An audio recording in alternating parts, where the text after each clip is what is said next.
بسم اللہ الرحمن الرحیم. معزز خواتین و حضرات، میں ہوں آپ کا میزبان میاں طاہر، اور ہم پیش کرتے ہیں آپ کے لیے پروگرام فتاوی آن لائن، اور یہ پیشکش ہے مرکز الحرمین الاسلامی فیصل آباد پاکستان کی. اسلامی تعلیمات اور سوال و جواب کا یہ پروگرام ہر اتوار عصر تا مغرب آپ کی خدمت میں پیش کیا جاتا ہے. آپ بھی اپنے مسائل کے حل کے سلسلہ میں ہمیں کال کر سکتے ہیں. کال کرنے کے لیے ہمارا ٹول فری نمبر ہے 0800-117777.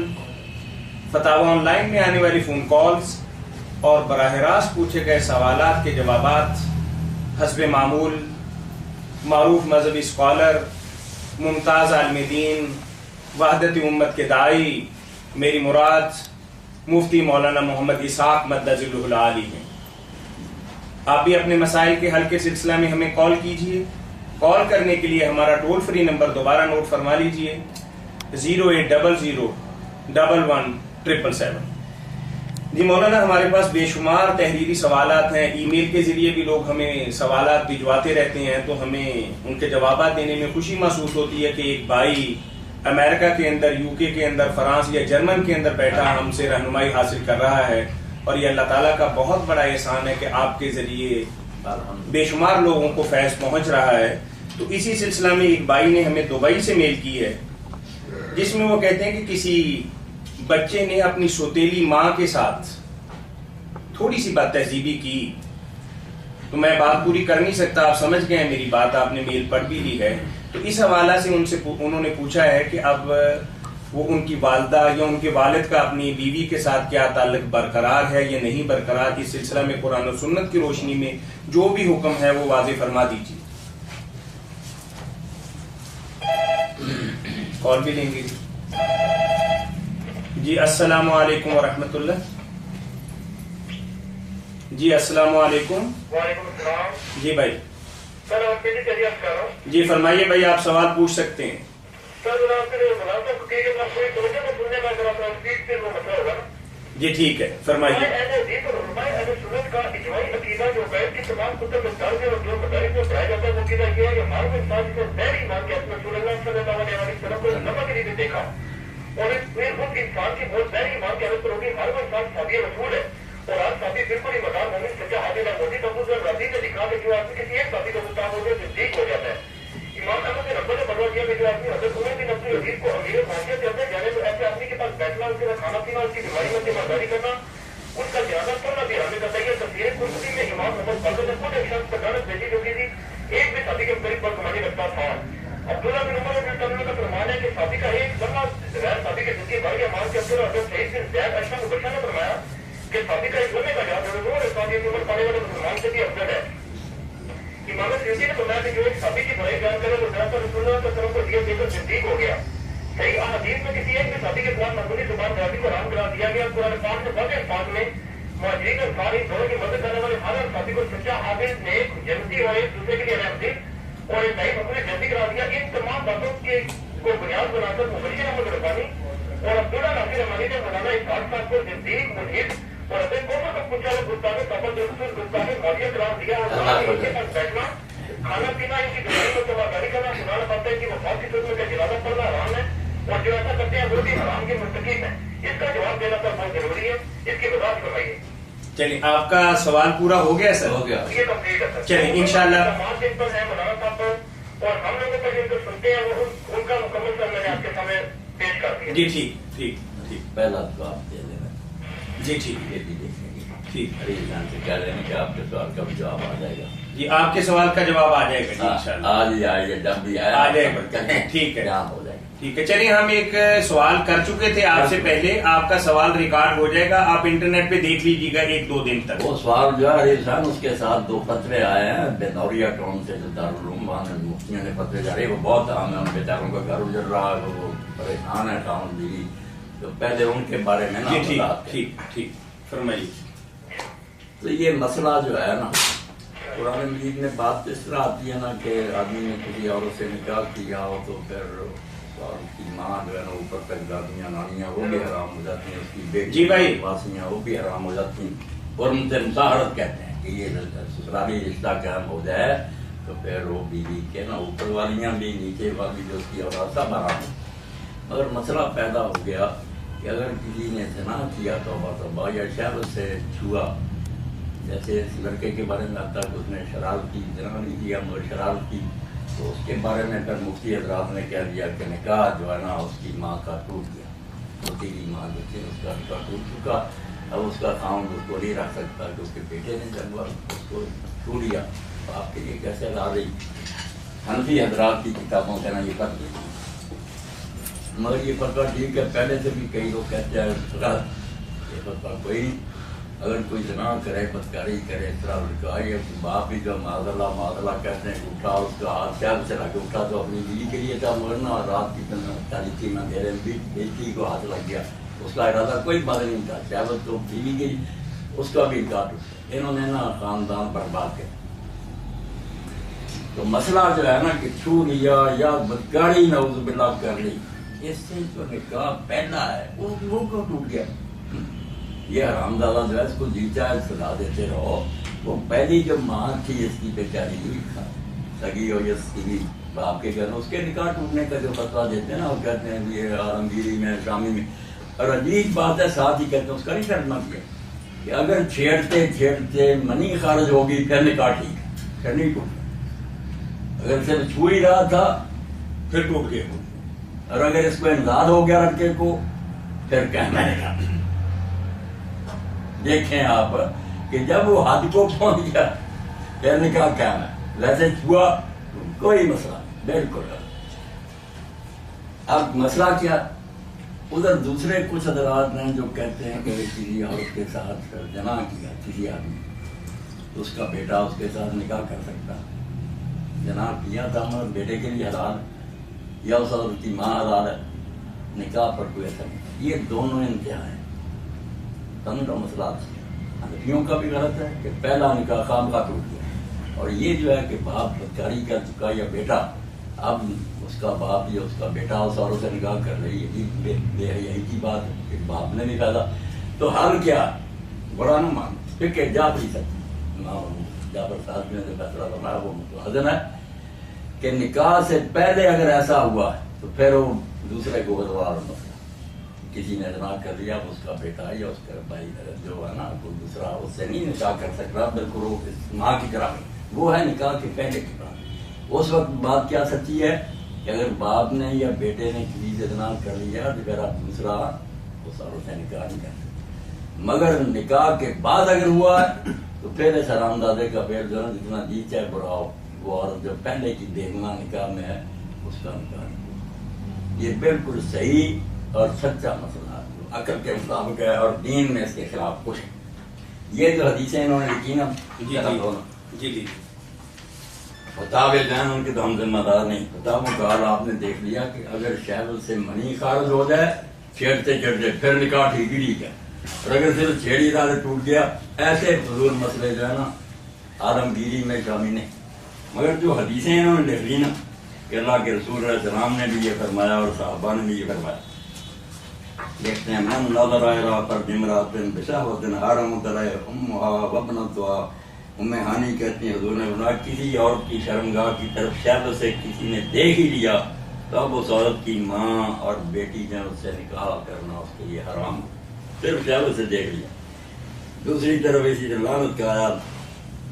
یہ بھی میرے بھائی کوئی حدیثیں نہ ان کا گزار ہے نہ خیر ہے. اسی لیے ساری عمر گزار کر مولانا عبدالرحیم لکھنوی رحمۃ اللہ علیہ حنفی کی وصیت کر گئے کہ فقہ کی کتابوں میں جو حدیثیں ہیں ان پر ذرا اعتبار نہ کرو. میری عمر گزر گئی، میں حنفی ان کے پر لکھ یہ حدیث کو نہیں جانتے، سنی سنائی باتوں کو حدیث کہتے ہیں.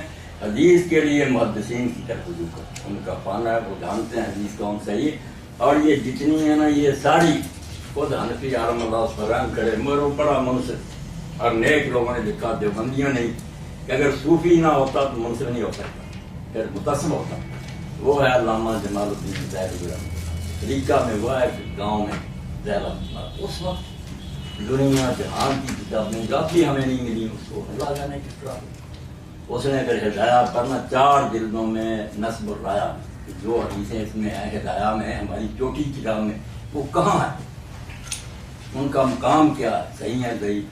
اور ساتھ ہی جو دوسرے لوگوں کی حدیثیں تھیں کہ شافعی جو کہتے ہیں حدیث، ان کے پاس کیا اتنا انصاف کیا کہ دوسرے فریقوں کی حدیثیں بھی ڈھونڈ کر لے گیا اور اپنی بھی لکھی، جو نہیں ملی اس کو کارنامہ دے. یہ نہیں دنیا کی کسی کتاب میں ملی، اور جو ملی ہیں ان پر پورا تبصرہ کیا. یہ صحیح ہے، اس نے یہ راوی اتنی اعلیٰ کتاب امام ابن حجر رحمۃ اللہ علیہ جنہوں نے بخاری کی شرح لکھی، انہوں نے اس کا خلاصہ تیار کیا. اس کا چھوٹا سا خلاصہ رکھنا چاہیے.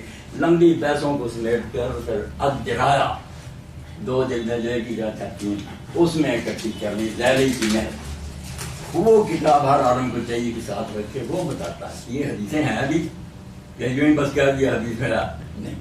حدیثیں صحیح غلط کے لیے اس نے جو طریقوں میں جھگڑے ہیں، اگر رفع دین کرنے والے ہیں ان کی جو اس نے اکٹھی کر کے کہ یہ جو اپنے پلے تھا وہ بھی لکھا اور اس میں کہا یہ کمزوری. تو یہ جو بنوریہ کا فتویٰ ہے نا بالکل بے بنیاد اور کمزور ہے. ان کا نکاح بالکل ٹھیک ہے. وہ سیدھا لڑکا جو حرامی جو تھا شرارت کرنے والا لعنت ہو اس پر، ماں کا نکاح نہیں ٹوٹا. وہ بیچاری کیوں پریشان اور باپ اس کو کیوں نکالے. بات واضح ہو گئی. چلیے اس میں کوئی ایک کمی سوال رہ اور- گئی تو آپ جی انشاءاللہ ایک سوال اور آئے گا جی انشاءاللہ، اس کے بارے میں بھی میں آپ سے پوچھ لوں گا. آدم علیہ السلام کا بھی پوچھیں. جی جی اور بھی لے لیں گے. جی السلام علیکم ورحمۃ اللہ. جی وعلیکم السلام ورحمۃ اللہ. ہیلو جی جی السلام علیکم. السلام، یہ سب کہتے ہیں شاہد جی بات کر رہا ہوں. جی شہاب عباسی صاحب مری سے بات کر رہے ہیں جی. مولانا آپ کے مرید ہیں، بڑی محبت کرتے ماشاء ہیں. اللہ خیریت سے رکھے سب میرے بھائی. جی شہاب بھائی بات کیجئے، مولانا سن رہے ہیں آپ کی بات. میں نے سلطان کی آپ سے کہوں کہ چھوٹے چھوٹے 2 سوال کرتے تھے. ایک تو یہ تھا کہ یہ جو میں نے کسی پر کوئی بات سنا اپنی دعوات تو کہ اس میں گھر کیوں کہ وہ یہ کہتے ہیں کہ کسی ہے کہ یہ مفہوم ہی کرتا ہے کہ مفہوم یہ ہے کہ سلم نمبر پہ جو 3 دفعہ ہو گیا آمین کہا. مجھے بھول گیا تو کن بات پہ آمین کہا تھا. جبریل امین نے جو بات کہی تھی جس پہ نبی کریم صلی اللہ علیہ وسلم نے آمین کہا تھا ممبر پہ چڑھتے وقت، وہی سوال ہے آپ کا؟ جی جی بالکل. چلیں ٹھیک ہے، مولانا جواب دیتے ہیں. سمجھ گئے بالکل وہ حدیث پاک مشہور جی بالکل مشہور ہے. اللہ کے رسول علیہ السلام منبر کی 3 سیڑھیاں تھیں. پہلے زینہ پر تشریف لے گئے تو آمین کا، دوسرے پر تیسرے. لوگوں نے بعد میں پوچھا کہ آج آپ نے اللہ کے رسول علیہ السلام جو کام کیا پہلے تو کبھی نہیں کیا. سیڑھیاں چڑھتے گئے آمین کہتے گئے. تو آپ نے فرمایا جب میں سیڑھیاں چڑھا تو جبریل علیہ السلام منبر کے پاس آ گیا. 3 باتیں انہوں نے کہی ہے کہ جنہیں پر چڑھتی جاتی میں پھر آمین کرتا رہا. ایک تو انہوں نے کہا کہ جس شخص نے رمضان المبارک کا مہینہ پایا پھر نہیں بخشا گیا، اس سے پیدا نہیں اٹھ سکتا، نہ روزے رکھے نہ توبہ کی. رمضان گزر گیا مگر اس کی مغفرت نہ ہوئی، راجت اس کا بھی یہ فائدہ بالکل بد نصیب کم بخت ہے، رسوا ہو گیا. ایسا قیمتی موقع برباد کیا. اور ایک فرمایا کہ اس کو والدین دونوں یا ایک ماں یا باپ بڑھاپے میں ملے اور وہ ان کی خدمت کا کبھی بخشا نہیں گیا، وہ بھی بڑا بڑا ایسا ہی. تیسرا وہ جس کے سامنے کسی بہانے میرا یعنی اللہ کے رسول علیہ السلام کا ذکر آیا مگر اس نے مجھ پر ضرور نہیں دیکھا، اس کے لیے آپ نے بس دعا نصیب ہے. تینوں موقع بہت قیمتی ہیں. رمضان ملے بخشش کا زمانہ، والدین جو نجات کا باعث ہے، اللہ کے حضور پر دوسری ضمانت ہے کہ حضور حفاظت کریں گے. تھوڑا سا آپ نے انصاف کر دیا کہ صبح اور شام 10 مرتبہ فرق دیا کرو تو تمہارے لیے میری شفاعت جو ہے نا حلال ہو جائے. میں حفاظت کرنے کے لائق عباسی صاحب بات واضح ہو گئی. درود شریف کے ساتھ اتنی بات سمجھ گئی نا. ہاں یہی حدیث تھی نا جس کے متعلق آپ استفسار فرما رہے تھے. اچھا اس کے علاوہ کوئی سوال آپ کے ذہن میں ہو؟ نہیں اور کوئی سوال تو نہیں ہے آپ کے ذہن میں؟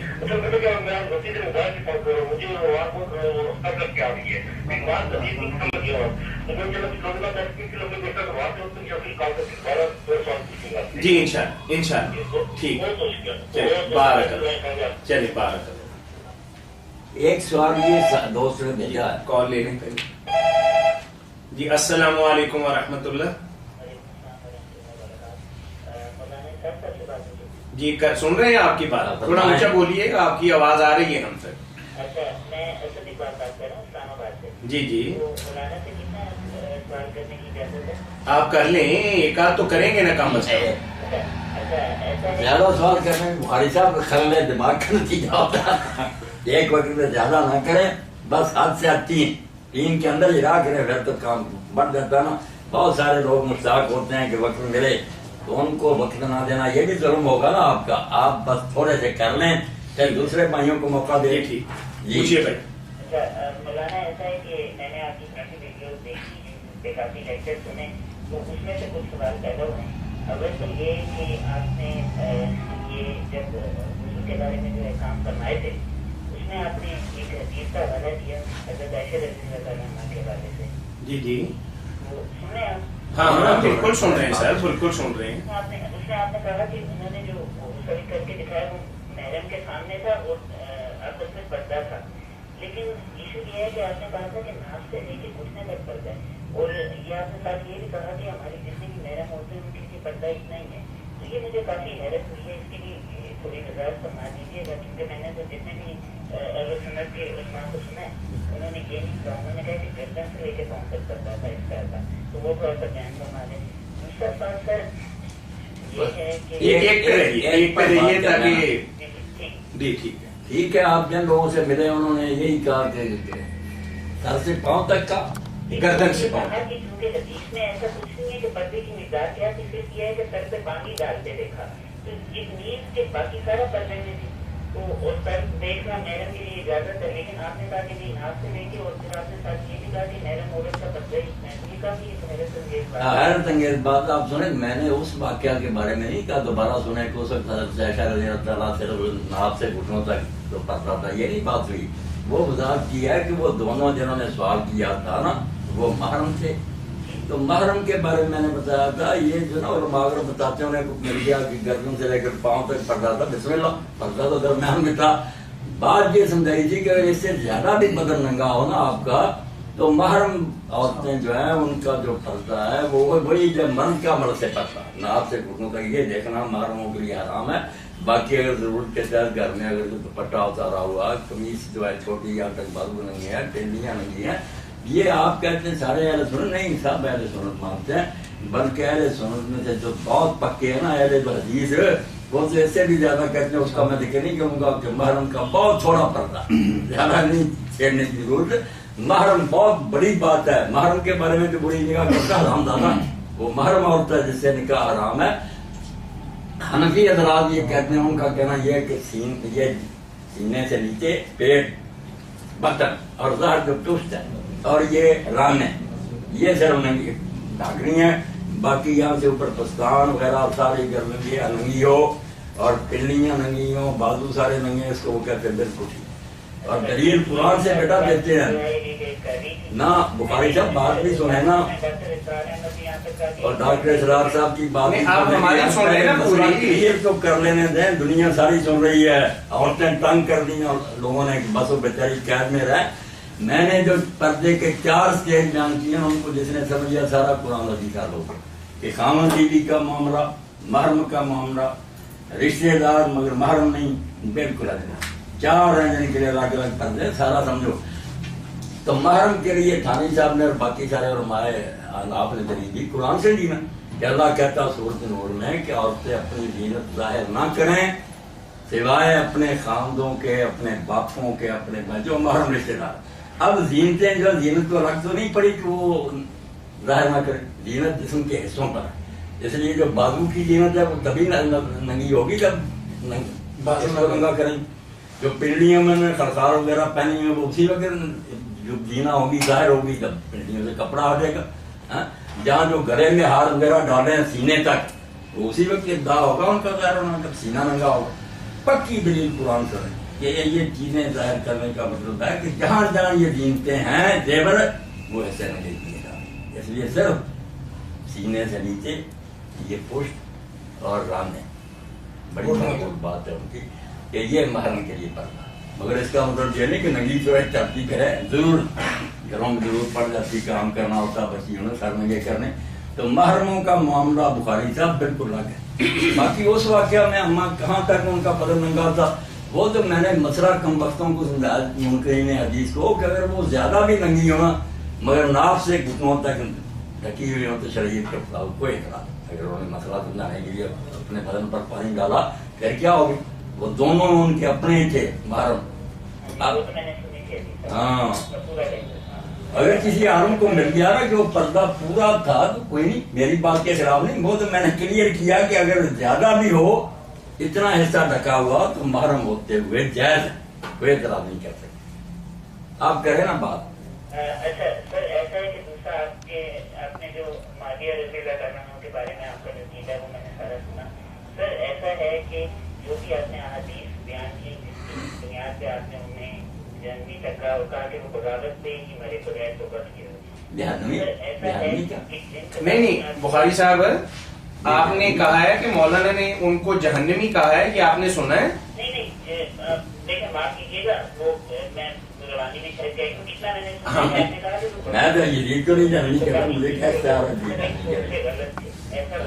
کیا نہیں مطلب ان کی سیاست کے بارے میں مولانا نے اختلاف ضرور کیا ہے لیکن اتنی بڑی بات مولانا نے کبھی نہیں کہی. نہ میں ان کے بیٹے کے بارے میں بھی نہیں کہتا، جاننی کہنے کا مجھے کیا.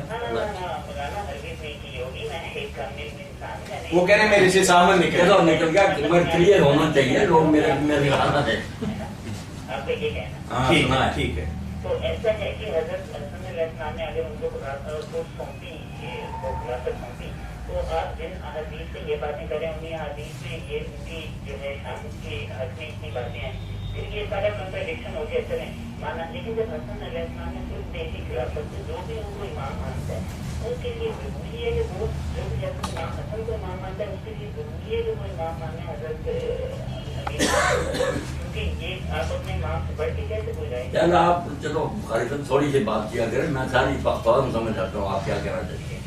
یہ سورہ حسن جو ہے نا رضی اللہ تعالیٰ اس پر جو میرا پورا لیکچر ہے کہ آپ نے کیوں کی اور کیا حالات اور کس لیے کی وہ آپ سننے میں بالکل تسلی ہو جائے گی. صدیوں سے لوگ گمراہ کر رہے ہیں کہ حسن نے خلافت چھوڑ دی اس لیے یہ خلیفہ بن گئے. نہیں مولا علی قاری کہتا جس نادان نے کہا کہ حسن کے دستبرداروں سے معاویہ خلیفہ ہو غلط کہتا. حدیث پاک میں آیا کہ بادشاہ ہے اور بادشاہ بھی ظالم ہے. ملک عزوز کا حضور نے حسن کی جو ہے نا چھوڑنا کوئی انہوں نے پلیٹ پر رکھ کے نہیں دی. پہاڑوں جیسے لشکر کھڑے تھے حسن تو جنگ کے لیے گئے تھے مگر جب انہوں نے رشوت دے دی ان کے کمانڈروں کو اور جھوٹی افواہ پھیلا دی کہ کیس تو قتل ہو گیا کمانڈر ان چیف لشکر میں گڑبڑ پڑ گئی. اب حسن قتل ہو جاتے پھر تم خوش ہوتے. انہوں نے دیکھا کہ ٹھیک میں انہوں نے فرمایا کہ 30 سال بعد ظالم باد سے حوالے کرو اس کا اور ساتھ ہی پول کھل جائے کہ جو یہ کہتا ہے میں حضرت عثمان کے خون کا بدلہ لینا چاہتا ہوں. اور اسی سے اس نے لوگوں کی آنکھوں میں دھول جھونک لی ہے. لوگ سمجھ نہیں سکے اور سارے کہتے ہیں واقعی یار ٹھیک ہے اس کے چچا کا بیٹا قتل ہوا یہ فرار ختم اس کو فری ہینڈ دو. پھر پتہ لگے کہ قصاص لیا 20 سال حکومت کی قصاص کسی سے نہیں لیا بلکہ حضرت عثمان کی بیٹی فاطمہ روئی جب مدینہ گیا اس نے چچا جس بات پر تم نے فساد کھڑے کی اور آپ اس کا نام ہی نہیں رکھا. کہنے لگا آرام سے بیٹھ. اب بھی لوگ اگر مجھ پہ میرے مجھے ہوئے ہیں تو دل سے سب ناراض. مجھے پتا میری حکومت کو نہیں پسند کرتے. تم نئے سرے سے فساد شروع کرنا چاہتے صرف حکومت چھینی. بتائیں صحابہ کے ہوتے مہاجر انصار کے اگر نہ بھی کچھ ہوتا معاویہ کا حق بنتا تھا خلیفہ بننے. حضرت عمر رضی اللہ عنہ جو مکہ کے موقع پر جنہیں معافی ملی ہے طریق یہ ان کے بیٹے آگے ان کے بیٹے 3 پشتوں کا اسلامی خلافت میں کوئی حق. یہ تو بدقسمتی سے بیوقوف بنا دیا امت کو. مہاجر انصار بیٹھے رہ گئے ایک شخص نے خون کا ڈرامہ رچا زبردستی کر. حسن نے تو پھر اس لیے حکومت چھوڑی کہ اگر نہ چھوڑوں تو یہی کہیں گے یار اس کا مطالبہ قصاص کا تھا پردہ ہٹا ہو. اور بعد میں 20 سال میں آپ سن لیں جو پھر اس نے کیا حج کے ساتھ حج مرتبہ پر مارنا شروع کیا. نص قرآن اور رسول اللہ نے بڑی مشکل سے جاری کیا. بڑے برسنے مطلب زکات کھانی شروع کر دی اور لوگ صحابہ سے جا کر تیکھے جو اس کے دور میں مرے ساتھ میں رہی صاحب کہ دے بیت المال کو دے گی یار سلطان کیا کر. انہوں نے کہا یار تم حوالے کرو تم بڑی ہو جاؤ گے. یہ بولتا ہے نماز کے اوقات اس طرح تبدیل ہوئے کہ لوگ جو دانت جو ہونٹوں دبانے لگے کہ واقعی حضور نے بتا دیا یار ایسے حاکم ہیں کہ جو بے بکن والے یہ زیاد کا پڑھیں اس کے گورنر کا سارے گورنر. آپ خدا کے لیے حدیث کا دفتر کنگال ہیں. یہ مسئلہ حضرت معاویہ کی ذات کا نہیں بالکل آپ کا نظام اسلام کا حضور کا دوسرے پر بات ہے، اس میں کبھی نہیں اخفا کروں گا، نہ چھپاؤں گا، نہ دوستی نہ کوئی جانوی کوئی بات نہیں صحیح، مگر اسلام کو نقصان سے پہنچا، اور ایسا پہنچا آج تک پھر خلافت نصیب نہیں ہوئی۔ ڈاکٹر اسلام صاحب کو کیا پتہ پڑا، میں 2-3 مرتبہ ملا ہوں، کوئی شے خدا کی نہیں آئی ہوں۔ میں نے کہا صحیح حدیثوں کے خلاف تم ان کا دفاع کرتے، بھائی دوستی کون کہتا ہے، جہنمی کون کہہ رہا ہے؟ ہم تو بعد میں نالائق جنہوں نے حرم شریف میں نمازیں کی، شرابیں کی، ان کو بھی نہیں کہتے دوستی، خدا نے کو نہیں کیا، مگر حقائق مان نہیں۔ اب اگلے ہفتے پہ رکھیے، کافی ٹائم انشاءاللہ ہر ہفتے ہم بیٹھتے ہیں۔ آپ خدا کے لیے نا میرے سارے خطبے پہلے سنیں، سنیں، حسن بھی یاد ہے کہ سارا کچھ، اور حسن کا ایک میں بتا دوں رضی اللہ، اس سے ہی سارا فیصلہ ہو گیا کہ جب عمر بن العاص نے جو حضرت معاویہ کے دستے رات، انہوں نے کہا معاویہ یہ حسن تقریر نہیں کر سکتا، اس کو خطبہ دینے کے لیے کہو، جب انہوں نے حکومت حوالے کر اس کا پول کھل جائے گا کہ یہ خلافت کیا ہے تو بات بھی نہیں کر سکتی، تو حضرت حسن ممبر پر چڑھے، انہوں نے جو خطبہ دیا وہ سب کتابوں سے نکال کر دیا، انہوں نے کہا اللہ نے ہمارے پہلے کے ذریعے لوگوں میں ہدایت دی، رسول اللہ کی بات، اور میں آخری ہوں ان کا جو خلافت چھوڑ رہا ہوں، اگر معاویہ کا حق تھا تو اس کو حق مل گیا، اگر میرا تھا تو میں امت کو خون سے بچانے کے لیے چھوڑ دیا، اور آخر میں اشارہ کر کے انگلی کر کے کہا وَإِنْ أَدْرِي لَعَلَّهُ فِتْنَةٌ إِنْ هُوَ إِلَّا فِتْنَةٌ لَكُمْ، میں نہیں جانتا یہ تمہارے لیے فتنہ اللہ نے پیدا کر دیا۔ معاویہ کی طرف تو معاویہ نے پھر عمر بن العاص سے کہا یار یہی سنوانا تھا، کھلم کھلا اس نے کہہ دیا کہ یہ فتنہ امت کے لیے، یہ ٹکڑا نہیں سنا۔ ہر حدیث کی کتاب میں یہ نہ ان کا خطبہ کہ میں نہیں جانتا کہ یہ تمہارے لیے بلا اللہ نے نازل کر دی، کہنے لگا میں یہی سنوانا چاہتا ہوں۔ اس لیے چھپاؤ نہ بخاری صاحب کچھ بھی، جو ظلم امت کے ساتھ ہو چکا، تم کیوں دفاع ان لوگوں کا کرتے ہو، معاملہ اللہ کے سپرد کرو۔ چلیے بہت شکریہ اسد بھائی آپ کا، ٹھیک ہے بھائی۔ ایک بات جو میرے بھائی علی حسین نے بھیجی، خدا سے کتاب درج، علی حسین تم بھی سن لو، فیصلہ کن بات یہ ہے کہ صحابی کون ہے، جو صحابی ہوگا اس کے بارے میں جو برا کہے واقعی لعنت ہے۔ اچھا یہیں روکتے ہیں مولانا، کال لے لیتے ہیں۔ السلام علیکم ورحمۃ اللہ۔ وعلیکم السلام ورحمۃ اللہ وبرکاتہ۔ جناب میں شوکر درد کر رہا ہوں۔ جی جی میں تو پرسان کی تکلیف ہے، جس نال میرے کپڑے بھی خراب ہو جاتے ہیں تے میرے جسم بھی خراب ہو جاتا ہے۔ جی جی تے نماز کے بارے میں میرا ایک دماغ خراب ہے۔ میرے بھائی آپ نا بالکل پورے اطمینان سے نماز پڑھتے جائیں، بے شک نماز کے اندر ہی پیشاب کی دھاریں بہ رہی ہیں نا، کپڑے بھی خراب ہو رہے ہیں، پڑھتے جائیں پڑھتے جائیں۔ نماز کا وقت آئے، نماز کا وقت آئے تو آپ وضو شروع کر لیں، بے شک وضو میں پیشاب بہتر ہے، سارے وہ کام کر لیں اور نماز شروع کر لیں، بہنے دیں۔ آپ کے لیے معافی ہے، نماز نہ میرا بھائی چھوڑے، ہم دعا کو اللہ تعالیٰ شفا دے آپ کو بھی دوسرے بھائیوں کو، نماز پڑھتے ہیں بے شک پیشاب بہتر ہے۔ بارک اللہ۔ جی مولانا آپ صحابی کی تعریف کے بارے میں۔ ہاں، صحابی کی تعریف ساری امت یہ کرتی ہے کہ جو شخص ایمان لایا اس حالت میں اس نے حضور کو دیکھا اور اسی پر مانا، شرط ہے ایمان کی۔ اب ایمان مبشر صاحب اور ساری دنیا مجھے بتلا دے، ایمان نبی جانتا کہ یہ ایمان لایا؟ اللہ تو صاف کہتا ہے کہ تو نہیں جانتا، لا تعلم انہم نار۔ مدینہ میں ارد گرد لوگ ہیں، ان میں پکے منافق ہیں جن کو نبی تو نہیں جانتا، وہ ساتھ رہ رہے ہیں، نبی جانتا۔ ایمان باطن کی ہے اسلام، اسی لیے کچھ لوگوں نے کہا ایمان لائے، سورہ حجرات میں اللہ نے کہا یہ کہو اسلام لائے، ایمان نہیں تمہارے دلوں میں داخل، یہ صاف کہہ دیں حضور کے زمانے کے لوگ کہ یہ کہو اسلام لائے۔ اسلام کیا ہے جو لوگوں کو نظر آتا، نماز پڑھ رہا، کلمہ پڑھ رہا، یہ منافق بھی کرتے ہیں، دوسرے بھی کرتے، یہ سب کو نظر آتا۔ ایمان باطن کی ہے، ہم نہیں خدا کے بندوں جانتے کون دل سے ایمان لایا، کسی کے بارے میں واضح ہے وہ الگ بات، ورنہ امید ہی امید ہے کہ یہ مومن ہوں گے، کوئی پتہ نہیں حوض کوثر کے مصداق ہی نہ ہو جائے۔ یہ کڑوی بات ہے کہ میں حوض پر ہوں گا، میرے صحابہ کی جماعت آئے گی، میں ان عارف ہوں یا وہ مجھے پہچان لیں گے، میں انہیں پہچان جانے پہچان، ثم یحار بینی و بین، پھر میرے ان کے درمیان پردہ ہو جائے گا، میں عرض کروں گا اللہ کدھر؟ جہنم۔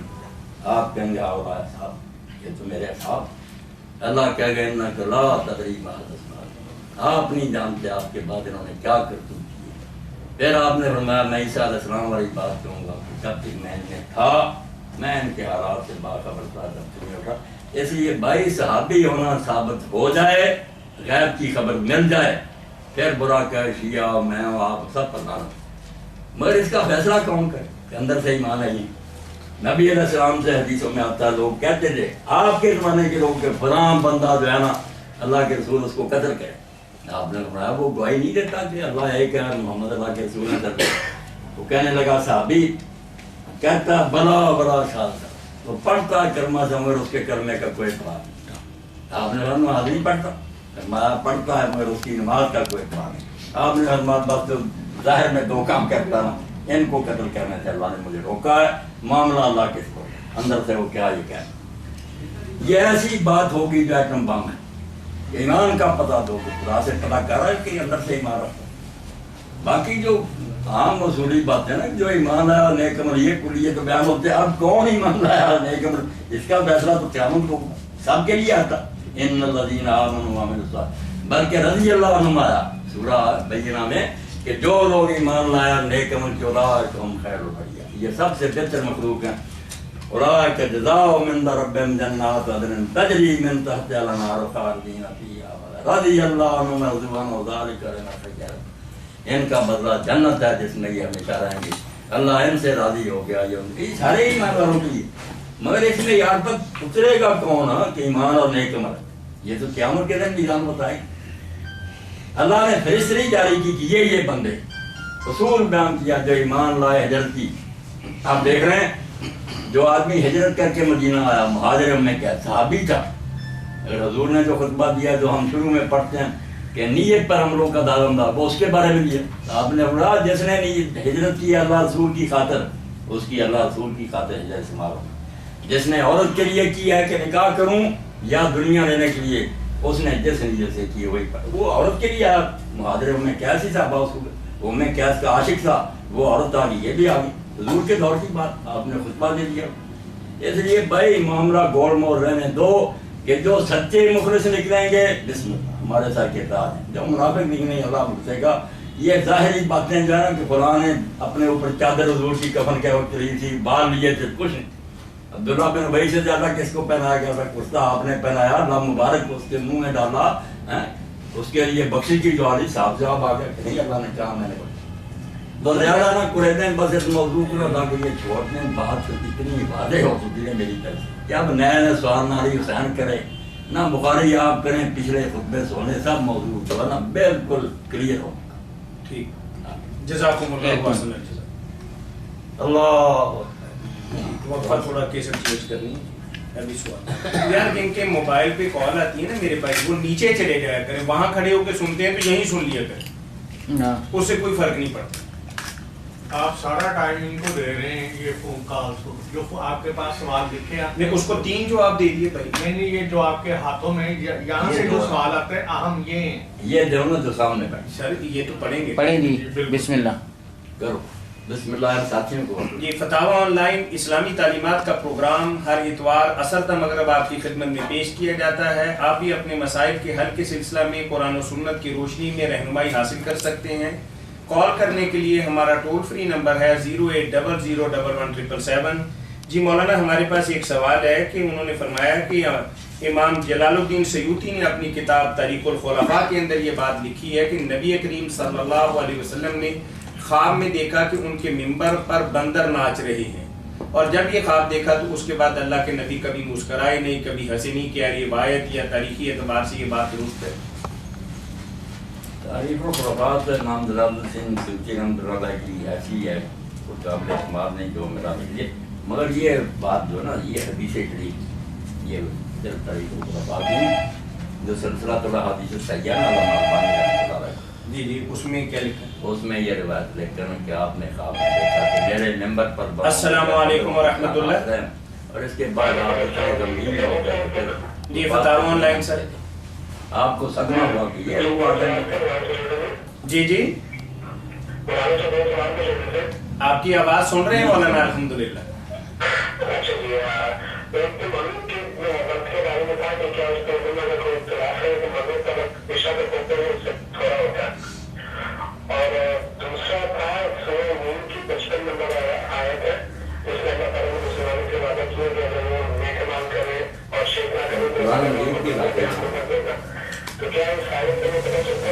قرآن یہ رکھ دو، جب کہتے ہیں 55 روایت کرو نکال کے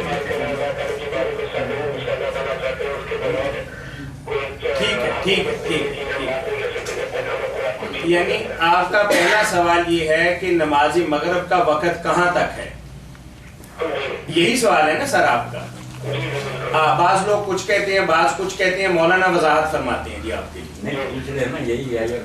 نہیں مولانا یہ بھائی کہہ رہے تھے، سوال ان کا پہلے بھی آیا تھا، ابھی ہم پروگرام نہیں شروع کیا تھا، وہ کہہ رہے کہ بعض لوگ کہتے ہیں کہ مغرب کے کچھ دیر کے بعد مغرب کا وقت ختم ہو جاتا ہے، اور بعض لوگ کہتے ہیں کہ عشاء کی اذان تک مغرب کا وقت رہتا ہے، تو یہ کنفیوژن تھی بھائی کو، تو اس لیے ان کا جواب چاہیے۔ یہی ہے نا سوال سر آپ کا؟ ابھی یہی سوال۔ نمازوں کے اوقات کا فیصلہ میرے بھائی اذانوں سے نہیں ہوتا، اذان کچھ لوگ اپنی مسجد میں مقرر کر لیتے ہیں، اس وقت لیں گے کو ذرا دیر سے دیتے ہیں، وقت میں گنجائش ہوتی ہے نا، اس لیے اذانیں بھی مختلف وقتوں پر ہوتی ہیں۔ آپ پوچھیں کہ شریعت میں وقت کیا اور کس طرح مقرر، یہ اذانیں جو ہے نا ٹھیک ہے، اگر کوئی دیر سے پڑھتا تو پڑھے، اس میں کوئی بڑی بات نہیں۔ مغرب کی نماز کا وقت جو ہے نا یہ شفق کے غروب ہونے تک ہے، شفق ایک لفظ ہے، اس کے غروب ہونے تک، مغرب کی طرف شفق غروب ہو جائے تو مغرب کا وقت ختم ہو جاتا۔ اب شفق کے بارے میں جھگڑا ہو گیا کہ شفق دو طرح کی، ایک شفق احمر ہے کہ جب سورج غروب ہوتا تو سرخی پھیل جاتی ہے، وہ سرخی 45 منٹ یا 50 منٹ بعد گم ہوتی ہے، یہ سرخ شفق تھی۔ زیادہ امت یہی کہتی ہے سوائے امام ابو حنیفہ رحمۃ اللہ علیہ کے بس وقت ہو 45 منٹ بعد یا 50 منٹ بعد کوئی مغرب پڑھ لے، اذان جیسے 1.5-2 گھنٹہ بعد میں ہوتے ہیں، اذانوں کو کیا کرنا ہو تو مسجد والوں کا اپنا معاملہ، جائز ہی جائز ہے، جب جی چاہے شب پڑھے، تو یہ 50 منٹ کا بھی یہ شب کے احمد ہاں، اور مگر امام ابو حنیفہ رحمۃ اللہ علیہ کا کہنا بات ساری ہو رہے ہیں نا، پوری بات سن لیں، پھر اگر کوئی کنفیوژن رہ جائے تو ضرور پوچھیے گا، دوسرا موقع بھی تو بیان کرنا، مولانا پوری بات کی وضاحت کریں گے انشاءاللہ آپ کے لیے، پھر اگر کوئی اشکال ہو تو ہم حاضر ہیں۔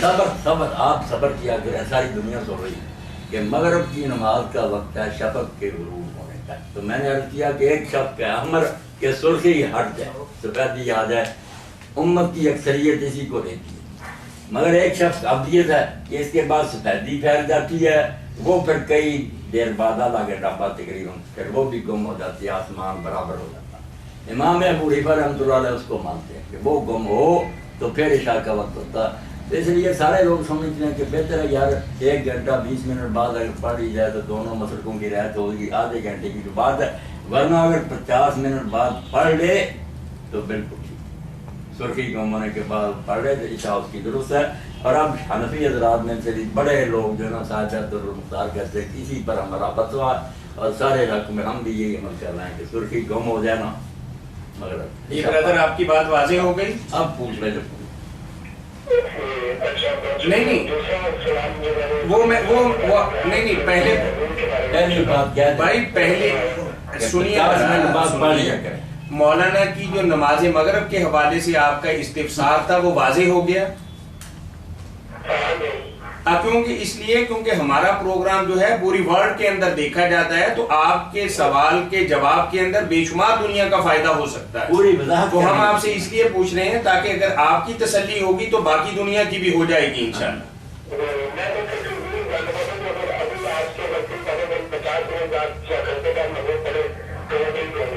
بالکل نماز ٹھیک ہے، عشاء ٹھیک ہوگی جی مولانا آیت نمبر 55 سورہ نور کے حوالے سے یہاں ہے جی، انہوں نے پوچھا ہے پوچھیں جی، سوال آپ کا سن لیا جی، آپ مولانا اس کے حوالے سے، میں نے نہیں سنا، اچھا ٹھیک ہے، آپ دوبارہ سوال دہرائیے گا جی ایک سطر کے میں نے نہیں سنا، میں نے نماز سورۃ نور کی آیت نمبر 55 کے حوالے سے آپ نے ایک استفسار کیا ہے، وہ بتائیے کیا پوچھنا چاہ رہے ہیں آپ؟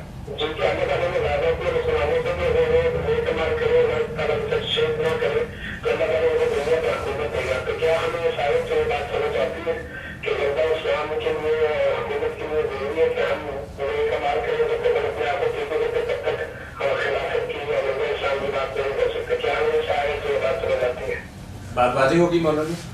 بھائی کہہ رہے ہیں کیا، میں عرض کر دیتا ہوں، بھائی یہ کہہ رہے ہیں کہ کیا غلبہ اسلام کے لیے ہمیں نیک صالح ہونا ضروری ہوگا یا اس کے بغیر بھی غلبہ اسلام ہو سکتا ہے؟ یہی سوال ہے نا سر آپ کا؟ نہیں میں عرض کر رہا ہوں سورہ نور کی آیت ہمارے سامنے آ گئی، پہلے ہم سوال طے کر لیں نا، پھر اس کا جواب آ جائے گا۔ سوال آپ کا یہ ہے، سوال یہی ہے نا آپ کا؟ ٹھیک ہے سر جی مولانا کیا بتائیں؟ سوال یہ ہے کہ بھائی کہہ رہے ہیں کہ قرآن کریم میں اللہ وحدہ لا شریک نے یہ بات فرمائی ہے کہ غلبہ اسلام کے لیے تم سب کا نیک صالح ہونا اور ایک خاص طریقہ کار پر جو اللہ اور اس کے نبی نے فرمایا اس پر چلنا ضروری ہے، تب اسلام غالب آئے گا۔ تو بھائی پوچھ رہے ہیں کہ کیا اس کے بغیر بھی اسلام غالب آ سکتا ہے؟ جیسے ہم نعرے لگاتے ہیں، جلسے کرتے ہیں یا ریلیاں نکالتے ہیں، تو کچھ ایسا بھی طریقہ ہو سکتا ہے شارٹ کٹ؟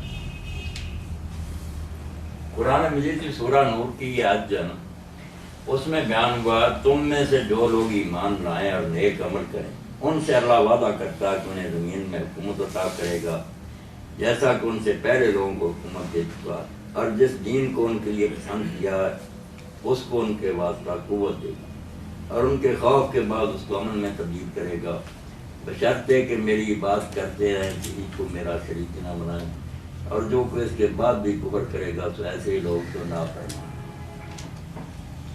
جی جی اب بتائیں اس آیت کے بارے میں۔ اس میں تو یہی کہا جو ایمان لائے اور جی مولانا فرما رہے ہیں کہ شرط یہی ہے کہ آپ عمل صالح کریں اور وہی طریقہ کار اڈاپٹ کریں جو قرآن کریم آپ کو بتاتا ہے اور قرآن کریم آپ کو سمجھاتا ہے کہ اس نظام کو جب تک آپ نہیں اپنائیں گے تب تک غلبہ اسلام نہیں ہو سکتا۔ ٹھیک بات واضح ہو گئی سر؟ چلیں بارک اللہ، ٹھیک ہے بارک۔ آپ نے فرمایا کہ جو بندر والی روایت ہے سلسلۃ الاحادیث صحیحہ کے حوالے سے آپ نے اس میں نہیں آیا کہ رسول کریم علیہ السلام نے خواب میں دیکھا کہ بنو امیہ جو میرے ممبروں پر اس طرح ناچ ٹاپ رہے ہیں جس طرح بندر، لفظ بنو امیہ ہے اس میں؟ بنو امیہ ٹھیک ٹھیک گزرے ہیں۔ تو اس کے بعد پھر آپ نہ مضموم ہو گئے جب تک پھر اس دنیا میں رہنا آپ کو انس سے بڑھ کی، یعنی یہ روایت بھی درست ہے اور نام بھی جو آپ لے رہے ہیں جس گروہ کا وہ صحیح ہے۔ بالکل، اگر حوالہ درکار ہوگا نا پھر مسجد میں کہیں وہاں نا سارا سیٹ ٹھیک ہے ٹھیک ہے نکال دیں گے۔ ٹھیک ہے حضور غمگین ہی یہ تختہ اٹھ جائے گا جن کی وجہ سے اسلام غالب آیا وہ نیچے چلے جائیں گے مہاجر انصار، اور یہ مکہ فتح ہونے پر جنہیں معافی ملی ہے ساری عمر مخالفت کرتے رہے حضور کی، یہ غالب آ جائے۔ بات تو صدمے کی تھی۔ چلیں ٹھیک ہے جی مولانا ایک روایت کے حوالے سے آپ سے استفسار کیا ہے لیکن یہ انہوں نے بھی حاشیہ پر لکھ دیا، فقہا نے کہا کہ یہ گویا نص ہے خلفائے اربعہ کے برسر حق ہونے کی، ان کی ذات میں اللہ کا وعدہ استقرار بالارض تمکین دین کو اس طرح پورا ہو سکا چار طریقے۔ البتہ امیر معاویہ رضی اللہ عنہ اس زمرہ میں شامل نہیں کیونکہ وہ نزول وقت تک ایمان نہیں لائے تھے اور نص میں ان کی جانب اشارہ نہیں۔ آگے عربی عبارت بھی لکھی ہے ولا يدخل فی معاویہ لأنہ لم يكن مؤمنا فی ذلک الوقت۔ جب یہ آیت تھی اس وقت یہ مولانا جس کتاب سے اقتباس پڑھ رہے تھے یہ ایک مایا ناز اردو کی تفسیر ہے، تفسیر ماجدی اس کا نام ہے، مولانا عبد الماجد دریابادی رحمۃ اللہ علیہ کی یہ تفسیر ہے جس سے مولانا یہ جملے آپ کو پڑھ کے سنا رہے تھے۔ اگر کسی بھائی کو ضرورت ہو تو سورہ نور کی آیت نمبر 55 کے ضمن کے اندر یہ بات لکھی ہوئی ہے، یعنی مولانا اپنی طرف سے بات نہیں کر رہے، اس کا باقاعدہ ایک حوالہ ہے۔ مولانا ایک روایت کے حوالے سے آپ سے استفسار چاہتے ہیں، بات سورہ نور کے حوالے سے پوری ہو گئی تھی۔ یہ ہے کہ حضرت امام باقر فرماتے ہیں کہ نبی کریم صلی اللہ علیہ وسلم کی رحلت مبارکہ کے بعد سوائے 4 صحابہ کے سارے اسلام سے مرتد ہو گئے تھے، اور 4 صحابہ کرام کا انہوں نے نام لکھا ہے کہ حضرت علی مرتضیٰ رضی اللہ تعالیٰ عنہ، ابو ذر غفاری رضی اللہ تعالیٰ عنہ، سلمان فارسی اور ایک مقداد بن اسود، یہ 4 صحابہ کرام کا نام لکھا ہے۔ اور روایت کے حوالے سے انہوں نے آپ سے پوچھا کہ کیا یہ روایت صحیح ہے؟ میں نے صحیح کیا کہنا، یہ جو الکافی جو کی کتاب روضہ میں نا شیعہ حضرات کی بڑی مستند کتاب ہے، مگر اس کا بیان کرنے میں ہم اہل سنت والوں شیعہ کہتے ہیں کہ 4 کے سوا سارے اسلام سے مرتد ہو گئے، ایسا کوئی آپ ان کی رجال کی کتابیں دیکھیں نا، زیادہ نہیں، علامہ مامکانی کی تنقیر انکار دیکھ لیں، بہت صحابہ کے ساتھ حسن نیک صفا سب چلے جائیں، مرتد کوئی نہیں۔ باقی جو مرتد کا لفظ آیا روایت بھی اتنی کو مضبوط نہیں، مرتد ویسے اپنی کتابوں میں نظام الاعتبار میں علامہ تحبیب میں ٹھیک ہے غلطی ہے مگر لکھی مرتد ہو گیا۔ چلے پہلی بات تو یہ ہے کہ روایت صحیح نہیں، چلیں جزاکم اللہ واسن۔ بات جو سمجھنے نہیں بہت ضروری ہے، شیعوں کو بھی سمجھنا چاہیے سنیوں کو کہ مرتد کا لفظ صرف اسلام سے نکلنے والے کے لیے نہیں بولا جاتا، جو اسلام چھوڑ جائے وہ بھی مرتد، مگر ایک ارتداد ہے ان الاستقامت۔ ابن حجر رحمۃ اللہ علیہ فرماتے ہیں جو وہ حوض کوثر پر آئیں گے نا، اگر وہ مرتدی ہو گئے ہوتے تو حوض کوثر پر نہ آتے، ٹھیک ہے دوزخ کی طرف لے جائے گا مگر بری حرکتوں کی ہے، مگر لفظ وہاں بھی ہے لم یزالوا مرتدین علی اعقابہم منذ فارقنا، جب سے آپ انہیں چھوڑ کر کے آئے یہ اس وقت سے مرتد ہوتے تھے۔ لفظ مرتدی ہے ان صحابہ کے لیے، مگر وہ کہتے ہیں ایک ارتداد ہے اسلام ہے، اسلام سے نکل جانا، ایک استقامت سے پیچھے یعنی قیام دائم نہ رہنا۔ حضور کے دور میں جو ہے نا پختہ کچھ نہیں۔ اس طرح تو ہماری حدیث کی کتاب میں آتا ہے کہ سوائے ابن عمر کے صحابی کہتا کہ میں ہر صحابی کے بارے میں بتا سکتا ہوں کہ اس کو دنیا جو ہے نا اس نے اپنی لپیٹ میں لے، سارے کسی سوائے عبداللہ بن اس کو دنیا کو بڑا نہیں کر سکتی، اب وہ ایک ہی بچاتے ہیں۔ یہ ہے استقامت سے ہٹنا کہ پہلے جیسا پکڑو درویشی، ٹھیک ہے فتوحات ہوئی، مال آیا، پھر حالات بن گیا، اسی لیے حضرت ابوبکر غفاری پیٹ پڑے کہ یار یہ رسول اللہ کے زمانے میں درویشی تھی، وہ کیا گئی مدینے میں، اب یہ کیا ہوگا۔ تو یہ نقطہ یاد رکھنا ہے کہ مرتد اگر کہیں آئے تو مراد السلام علیکم ورحمۃ اللہ نہیں رہ جاتے ہیں۔ یہ تو حضور نے خود فرمایا تھا کہ میں تمہارے لیے بچاؤ ہوں، یہ ہو گیا ریکارڈ، جب میں چلا جاؤں گا صحابہ میں فتنے یہ ہو گیا ریکارڈ، صحابہ بعض والوں کی یہ بچاؤ یہ چلے جائیں گے، بعض والوں میں اور فتنے آئے، یہ قدرتی بات، اللہ کے رسول کے زمانے میں جو دین کی حالت تھی وہ نہیں بعد میں رہی۔ ٹھیک ٹھیک، یہ ارتداد استقامت، یعنی مطلب صحیح اسلامی اصولوں پہ مضبوطی کے ساتھ قائم نہ رہنے کو بھی آپ ارتداد ان کہتے کو ہیں۔ جو شیعہ نے کہہ دیا نا کہ یہ مرتد نہیں ہوئی، یعنی پختہ ہے، مطلب کیا کہ یہ حضرت علی کے ساتھ ہے، حضرت ابوبکر کی بیعت جب انہوں نے نہیں کی 6 ماہ تو یہ بھی انہوں کے ساتھ، ان کے ساتھ انہوں نے بیعت، اس کو کہتے ہیں کہ یہ بچے ہیں، باقی اسلام نہیں چھوڑا، نمازیں سب پڑھتے تھے، روزے رکھتے تھے۔ جی السلام علیکم، جی السلام علیکم ورحمۃ اللہ۔ بس جی چلیے، یعنی آپ نے یہ بات بتا دی کہ علامہ ذہبی نے بھی اپنی کتاب کے اندر اس بات کو لکھا ہے، لیکن یہ بات جو ہے وہ پایا ثبوت تک نہیں پہنچتی، اور ارتداد کا آپ نے ترجمہ یہ کیا کہ ایک تو ہے کہ دینی اسلام سے پھر جانا، یہاں وہ مراد نہیں، اس کا معنی یہ کہ ان کے استقامت نہیں رہی، ورنہ اس حدیث بخاری میں بھی یہی آتا ہے کہ آپ کے بعد نا مرتد ہوتے چلے گئے، لفظ مرتد ہی ہے، حالانکہ وہ حوض کوثر کی پہنچتے ہیں۔ ٹھیک ہے، آخر میں چلیے آدم قریشی صاحب ہیں جی، ایک ہمارے بھائی یو کے میں، اور انہوں نے میل کے ذریعے ہمیں ایک سوال بھجوایا ہے۔ انہوں نے کہا کہ اللہ تعالیٰ نے ایک آدم کو پیدا نہیں کیا تھا، یہ بے شمار آدم پیدا کیے تھے جن کی اولادیں آج دنیا کے اندر پھیلی ہوئی ہیں۔ جی السلام علیکم ورحمۃ اللہ۔ جی وعلیکم السلام، بخاری بات کر رہا ہوں۔ جی بخاری بھائی ٹھیک ہیں؟ جی اللہ کا شکر، السلام علیکم۔ جی وعلیکم السلام۔ ہلو، جی سن رہے ہیں آپ کی بات؟ کہہ رہے بات اچھا میرا سوال یہ ہے مولانا صاحب کہ طلاق کے مسئلے کے حوالے سے کہ آدمی کہتے ہیں کہ اگر ایک شوہر سے بیوی کو طلاق دے دے اور وہ طلاق پایا رہ جائے، مطلب کہ اس کے باوجود کی کوئی گنجائش نہ رہے، تو اس کے بعد بھی اگر وہ شادی کرنا چاہے تو ان کا ڈائریکٹ نکاح ہو سکتا ہے، تو لیکن یہ آپ کا جو نظریہ ہے قرآن پاک کی جو سورہ بقرہ کی آیت نمبر 230 ہے اس کے مخالف نہیں ہے، مطلب اس میں تو اللہ تعالیٰ نے فرمایا ہے کہ اگر کسی عورت کو طلاق ہوئی ہے تو اس کے لیے لازمی ہے کہ وہ کسی اور دوسرے خاتون سے نکاح کرے، اس کے بعد وہ کسی شوہر سے حلال ہوگی۔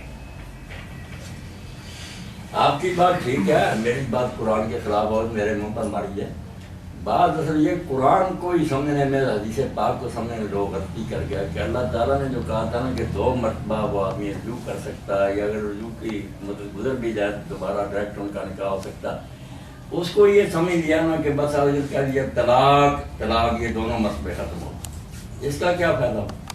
جو شریعت کا منشا تھا کہ اگر وہ رجوع کرنا چاہے، آگے آتا تو وہ اتنی مدت تک رجوع کا حقدار ہے، تو معلوم ہوا وہ طلاق ہے جس میں اللہ تعالیٰ نے گنجائش رکھی ہے کہ اگر سوچنا چاہیں تو وہ اسی طرح ہو سکتی ہے کہ وقفوں سے، تاکہ وہ نا اگر عقل آ جائے تو سوچ سکے۔ اب اس میں زیادہ امت نے یہ کیا، بہت سمجھنا زیادہ رہتی تو یہ کیا کہ 1 مہینے ایک دے دے، اگلے حید کے بعد پاک کو دوسری دے دے، پھر حید آئے پھر پاک کو تیسری دے دے، اس کو 3 سمجھ لیا۔ کچھ نے تو یہ سمجھ لیا اکٹھی 3 دے دیں، وہ تینوں کچھ نے یہ مہربانی کی یہ تو نہیں مہینہ بعد، مگر یہ بھی بے بنیاد بات ہے، مہینے سے کیا پیدا ہوا؟ میں جو کہتا ہوں سب سے الگ کہ ایک طلاق دینے کے بعد طلاق دے ہی نہیں سکتے جب تک اس کو دوبارہ بیوی نہ بنائے یا رجوع کرے. اگر مدت گزر گئی ہے تو اس سے دوبارہ نکاح کرے, پھر کبھی موقع آئے گا تو دوسری طلاق دے. ورنہ مہینہ کے بعد صرف مذاق ہی ہے کہ وہ عدت گزار رہی ہے, تم طلاق شدہ اور اس کو طلاق دیتے, کیا فائدہ اس کا؟ تو مسئلہ اصل میں سمجھنے کے لیے گہرا, یہ زندگی کے لیے 3 چانس, ایک طلاق, ایک نکاح میں ایک طلاق دی, 3 ماہ تک یا 3 حیض تک رجوع کر سکتا, اگر گزار دیا نکاح کر سکتا, جب نکاح کر لیا یا رجوع کر لیا تو دوبارہ بیوی بن گئی, اب پھر موقع ملے گا تو پھر کبھی ناراض ہوگا دوسری طلاق دے سکتا, پھر بھی یہی رہے گا اس مدت تک رجوع دوبارہ. 3 چانس زندگی میں اس نے پورے کرنے الگ الگ رجوع کر کے بیوی بنا کر, پھر وہ بات ہے کہ وہ اور کسی اور سے نکاح کرے, ڈرامے کے طور پر ہی, جس کو حلالہ کہتے ہیں. یہ حلالہ سوچنے والوں پر اللہ کی فرشتوں کی لعنت. جتنی بےزتی عورت کی پہلے اس نے طلاق دیا اور کو دیتے اور شرطیں بھی لگا دی کہ جوان آدمی, بچہ نہ ہو, بوڑھا نہ ہو, جو پوری طرح جمع نہ کر سکے, اس سے نہیں حلال ہوتی, اچھی طرح عورت کو بےزت کر, شرم کرو.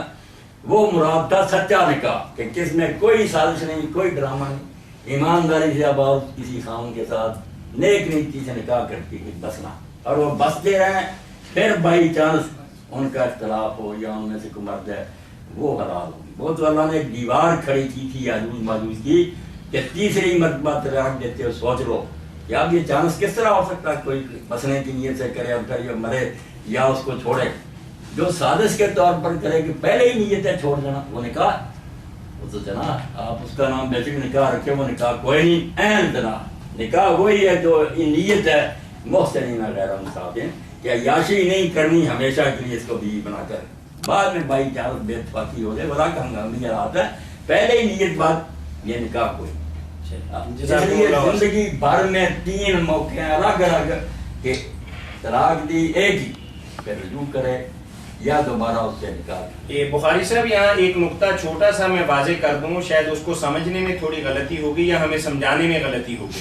مولانا نے یہ فرمایا کہ آپ نے اپنی بیوی کو خدا نہ خواستہ ایک طلاق دی اور رجوع کی مدت گزر گئی اور آپ نے رجوع نہیں کیا, اور اس کے بعد آپ دونوں تجدید نکاح کے ساتھ دوبارہ میاں بیوی بن سکتے ہیں. یہ بات ہے, یعنی جو قرآن کریم کی آیت مبارکہ کا آپ نے حوالہ دیا ہے نا, وہ تو 3 طلاقوں کے بعد ہے, یعنی محدثہ طلاق ہے. یہ 3 طلاق الگ الگ, جو پہلی طلاق کے بعد اگر آپ نے ٹائم میں رجوع نہیں کیا تو دوبارہ میاں بیوی بن سکتے ہیں, یعنی رجوع کا آپ کا حق ختم ہو گیا, آپ کی بیوی اپ گریڈ ہوگی, اب اس کی رضامندی آپ کے نکاح کے لیے ضروری ہے. یہی بات ہے نا مولانا؟ 2 مرتبہ تو رجوع یا رجوع نہیں تو تجدید نکاح, تجدید نکاح اس طرح 2 مرتبہ ہو سکتا ہے, تیسری مرتبہ پھر زندگی میں دے گا. پھر یہ بخاری صاحب بات واضح کی بات ہے کہ وہ عورت, ہاں تو پھر ٹھیک ہی بات ہے, کوئی غلط بات ہے. امام ابن تیمیہ خود لکھتے ہیں کہ بہت سے مالکی اور بہت سے شافعی عالم یہی کہتے ہیں کہ جتنی جی چاہے طلاقیں لگاتار دیتا جائے, ایک وقت میں وہ اثر نہیں کرے گی, وہ ایک ہی رہے گی جب تک وہ دوبارہ اس کو بیوی نہیں. خطاب میں لکھا, اس لیے اس فتوے کو لینا بری بات ہے. اسلام کے وہ فتوے لو جس سے لوگوں کے گھر آباد ہے. چلیے راشد بخاری صاحب بہت شکریہ آپ کا, جزاک اللہ. بات واضح ہو گئی سر؟ جزاک اللہ, ٹھیک ہے, دی ہوئی ہے. مولانا وہ آدم قریشی صاحب کا سوال میں دوبارہ دہراتا ہوں. قریشی صاحب کا سوال میں نے سمجھ لیا کہ حضرت آدم علیہ السلام کے بارے میں پوچھتے ہیں کہ ایک ہی آدم اللہ نے پیدا کیا یا بہت سے آدمی پیدا کیے, کیونکہ وہ کہتے ہیں, کچھ لوگ کہتے ہیں نہیں ایک آدمی کی نہیں بات, بہت سی جماعت پیدا کی تھی. یہ ساری باتیں بالکل بکواس ہے. آدم ایک پراپر نام ہے, ایک آدمی ایک اکیلا جس کا نام آدم ہے, جس طرح محمد ابراہیم نوح ایک آدمی ہے. ان اللہ اصطفیٰ, غلام پرویز بڑی ادھر ادھر کی باتیں کرتا تھا کہ آدم سے مراد بس آدمی ہیں, بے شک کروڑوں اللہ نے اکیلا پیدا کر لی. آدمیون جو کہنے لگے کہ آدم والے, آدم کوئی تھا نا جس کی وجہ سے آدمیون ہوئے, ورنہ ان کا کوئی اور نام ہوتا, نسبت کیوں ہوئی. اور پھر مان گیا کہ ایک جگہ تو قرآن کی ایسی جہاں مجبور ماننا پڑتا کہ نہیں اس نام کا کوئی خاص آدمی تھا. وہ یہی آتا ہے ان اللہ اصطفیٰ آدم ونوحا وآل ابراہیم وآل, یہاں کہتا ہے, یہاں تو صاف کہتا ہے اللہ آدم کو نوح کو اللہ نے چنا. بے بس ہو گیا لغات القرآن نہیں کہ نہیں, یہاں ایک ہی تو حقیقت میں ایک ہی آدم ہے جس کی وجہ سے ہم سب کہلاتے ہیں آدمی, آدم کی نسل. باقی جو حیران ہوتے ہیں نا کہتے سائنسدانوں نے کیا کہنا، سائنسدانوں کے باپ دیکھتے تو سچ کتنے پیدا ہوا. ایک طرف تو سائنس کا دار و مدار ہے مشاہدے پر، آنکھوں دیکھی بات مان، یہ اندازے لگانا کہ شاید ایسا ہوا بہت سے، یہ سائنس ہے؟ یہ تو کیا اثر آئی ہے؟ سائنس تو ٹھیک بنتے ہوئے اگر ان لوگوں نے دیکھے ہیں بہت سے آدمی اس وقت ہے. پھر بات کریں سائنس کے معنی کے خلاف ہے کہ بے دیکھی بات. سائنس کا معنی یہ ہے کہ بات مشاہدے میں آئی، جو مشاہدے میں نہیں آتی وہ فلسفے کا، جو قیاس میں ہے وہ فلسفہ. وہ فلسفہ قیاس آرائی خیال وہ ان کی باتیں. آدم قریشی صاحب بات واضح ہو گئی کہ مولانا یہ فرما رہے ہیں کہ آدم ایک ہی تھے جن کا نام بھی آدم تھا، ایک ہی ہستی کو اللہ وحدہ لا شریک نے پیدا کیا، اور آج کے 7 ارب انسان جو ہیں وہ سارے آدم کی اولاد، سارے بنی آدم کے بیٹوں. اور سائنس کی جو بات ہے وہ اس لیے پریکٹیکلی غلط ہے کہ انہوں نے دیکھا نہیں ہے، انہوں نے صرف سوچا ہے، اور سوچنا فلسفے کا کام ہے، سائنس کا کام اور نہیں. نہ یہ سارے سائنسدان ایسا کہتے ہیں، اگر کوئی بیوقوف چاند ایسی بات کہتے ہیں وہ سارے سائنسدان ہیں. بہت سائنسدان مومن ہیں، مسلم ہیں، صحیح بات کو مانتے ہیں. ٹھیک ہے ٹھیک ہے جزاکم اللہ احسن الجزاء. آدم علیہ السلام کا تو حضور نے واضح فرمایا کہ جمعہ جمعہ کے دن وہ جنت میں داخل کیے گئے، جنت کے دن اسی دن نکالے گئے، اسی دن ہاتھ پائی. جی السلام علیکم ورحمۃ اللہ. برپا ہوگی. جی جی السلام علیکم.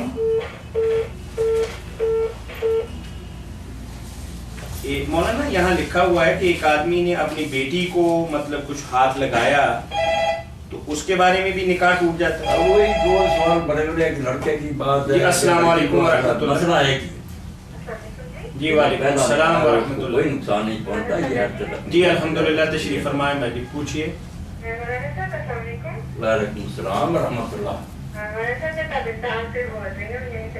اللہ تعالیٰ مہربانی میرا پوچھیں میری بہن. ایسا میرا سوال یہ ہے کہ قرآن پاک میں نے ایک جگہ پہ پڑھا ہے کہ کثیر اعظم وَلَقَدْ جَرْبِهِ الْعَامِلُونَ، تو میں نے یہ پوچھنا ہے کہ یہ عاملون ہے یا عاملون ہے؟ کہاں پڑھا ہے؟ کس سورہ میں پڑھا؟ مطلب یہ سورہ نہیں ہے، یہ سورہ کی تفسیر میں لکھا ہوا ہے، ایک جگہ کثیر اعظم لکھا ہوا ہے. تو کیا پڑھا؟ وَلَقَدْ جَرْبِهِ الْعَامِلُونَ. یہ دوبارہ پڑھیے بھائی جی. وَلَقَدْ جَرْبِهِ الْعَامِلُونَ. جربہ ہوگا جی کہ انہوں نے عمل کرنے والوں نے اس کا تجربہ کیا. یہ جربہ ہے؟ نہیں اب اس کا ترجمہ بھی لکھا ہے ساتھ. نہیں ترجمہ نہیں لکھا، بس اس نے بس اتنا ہی لکھا ہوا ہے. ٹھیک ہے ٹھیک ہے ٹھیک ہے. کچھ بھی نہیں ڈلا ہوا ہے، سمجھ نہیں لگتی کس طرح سے پڑھنا ہے. کوئی سورت کا حوالہ نہیں دیا ہوگی؟ نہیں وہ میں نے تو وہ تفسیر ہی کہیں لکھی ہوئی ہے، بس اتنا ہی لکھا. کسی وظیفے کے حوالے سے ہے بھائی جی؟ نہیں سمجھ گئے نا آپ. وہ میری بہن انہوں نے کسی آیت کے بارے میں لکھا ہوگا کہ اس کو اتنی بار پڑھا گیا یا اس طریقہ سے پڑھا گیا تو انشاءاللہ یہ مقصد حاصل ہوگا. ہمارے قرآنی کے علماء تفسیروں میں لکھتے ہیں نا، بڑی اچھی بات ہے. تجربے میں آ گئی بات، وہ کہہ رہے ہیں وہ اس میں پھر آتا ہے وَلَقَدْ جَرَّبَهُ الْعَامِلُونَ. عاملون